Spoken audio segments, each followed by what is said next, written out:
প্রভু জগন্নাথ দেবের 56 ভোগের মধ্যে অন্যতম একটি ভোগ পারিজাতিকা পিঠা। আসুন বানাবার চেষ্টা করি। প্রথমেই বড় এলাচ, গোলমরিচ আর লবঙ্গ শুকনো খোলায় একটু ভেজে নিতে হবে হালকা করে। তারপর বড় এলাচের থেকে দানাগুলো বের করে খোসাটা ফেলে দিয়ে সাথে গোলমরিচ আর লবঙ্গ দিয়ে খুব ভালো করে গুঁড়ো করে নিতে হবে। যে দুটো কলা নিয়েছিলাম সেগুলোর খোসা ছাড়িয়ে নিয়ে প্রথমে খুব ভালো করে চটকে নিতে হবে। তার জন্য হাত আগেই ভালো করে পরিষ্কার করে ধুয়ে নিতে হবে। ভালো করে চটকে নিয়ে কলাগুলো তাতে দিয়ে দিতে হবে 1 বাটি নারকেল কোড়া, 1/2 বাটি গুড়। খুব ভালো করে প্রথমে মেখে নিয়ে এর সাথে দিয়ে দিতে হবে 2 বাটি পরিমাণ আটা আর অল্প একটু সন্ধক লবণ। ভগবানের ভোগে সন্ধক লবণই দিতে হয়। শুকনো মনে হলে অল্প একটু দুধ দিয়ে ভালো করে মেখে নেওয়া যেতে পারে। 1 চামচ ঘি দিয়ে আবারও একটু সুন্দর করে ঠেসে ঠেসে মেখে নিতে হবে। গুঁড়ো মশলাটা আমি আগে দিতে ভুলে গিয়েছিলাম, তাই পরে দিয়ে খুব ভালো করে মেখে নিলাম।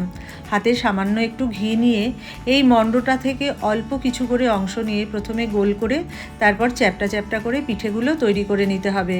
আমার মা বলেন যে ভগবানের ভোগ তৈরি করার সময় কথা বলতে নেই, মুখ ঢেকে ভোগ তৈরি করতে হয়। আসলে ভগবানের ভোগ তৈরি করতে সবথেকে বেশি যেটা লাগে তা হচ্ছে অন্তরের ভক্তি। তাই এই ভোগ তৈরি করতে যদি আমার কোনো ভুল হয়ে থাকে, প্রভু তুমি ক্ষমা করে দিও। সমস্ত পিঠেগুলো তৈরি করে নিয়ে তারপর কড়াইতে 3 চামচ ঘি দিয়ে, ঘি খুব ভালো করে গরম হয়ে গেলে একটা একটা করে পিঠে দিয়ে প্রথমে কম আঁচে ভেজে নিতে হবে। তারপর উল্টিয়ে দিয়ে আঁচটা একটু বাড়িয়ে লাল লাল করে ভেজে নিতে হবে। তারপর বাকি পিঠেগুলোও এই একই ঘিয়ের মধ্যে হালকা হালকা আঁচে প্রথমে, তারপর আঁচ বাড়িয়ে লাল লাল করে ভেজে নিতে হবে। অন্য একটি পাত্রে 1.5 বাটি পরিমাণ গুড় আর 1 বাটি পরিমাণ জল দিয়ে প্রথমে খুব ভালো করে জাল দিয়ে একটা ঘন আঠালো শিরা তৈরি করে গ্যাসের আঁচ কমিয়ে পিঠেগুলোতে শিরাটা মাখিয়ে নিতে হবে।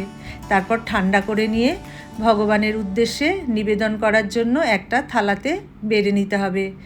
জগন্নাথ দেবের ভোগ পরিবেশন করার সময় তাতে অবশ্যই একটা তুলসী পাতা দিতে হয়। তারপর প্রভুর চরণে আমার নিবেদন, হে প্রভু, এই পৃথিবীর সকলকে তুমি খুব ভালো রেখো। ভগবানের প্রসাদ গ্রহণ করার সময় তার স্বাদ আর গন্ধ বর্ণনা করে বলে বোঝানো সম্ভব নয়। দারুণ সুস্বাদু তো বটেই। জয় জগন্নাথ বলে আজকের ভিডিও শেষ করছি। দেখা হবে আবার অন্য কোনো ভিডিওতে।